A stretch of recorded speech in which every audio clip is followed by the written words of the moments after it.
নারীদের সম্পত্তিতে অধিকারের বিষয়ে বলতে হলে আমাদের বাংলাদেশের প্রেক্ষাপটে এটা বলতে হবে যে আমাদের দেশে বিভিন্ন ধর্মে একসাথে বসবাস করে মানুষ এবং এই মানুষগুলো যে যার ধর্ম পালন করে সেই ধর্মের যে পার্সোনাল ল আছে অথবা ব্যক্তিগত যে আইনগুলো আছে, যেমন পার্সোনাল ল বলতে বোঝায় যে যে ধর্ম যে বিলং করে, একজন মুসলিম, একজন হিন্দু, একজন বৌদ্ধ, একজন খ্রিস্টান, তাদের নিজস্ব পার্সোনাল ল এটাকে তাদের মধ্যে প্রচলিত আছে। মুসলিমের জন্য মুসলিম ল, হিন্দুর জন্য হিন্দু ল, বৌদ্ধের জন্য বৌদ্ধ ল, এরকম ভাবে অন্যান্য আদিবাসীর জন্য তাদের নিজস্ব আইন আছে।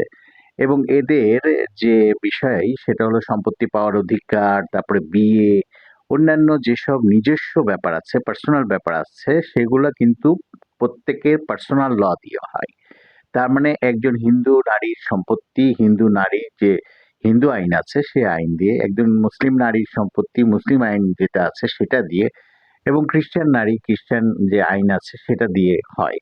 এবং এই মুসলিম ল দিয়ে মুসলিম আইনের ফারাইজটা হয় অথবা বন্টনটা হয় এবং মহিলা তার সম্পত্তি পায়। হিন্দু আইনের যে নীতি নির্ধারণ করা আছে, সম্পত্তির বন্টন আছে, সেটা দিয়ে বন্টিত হয় এবং অন্যান্য আইন দিয়ে, অন্যান্য পার্সোনাল ল দিয়ে হয়।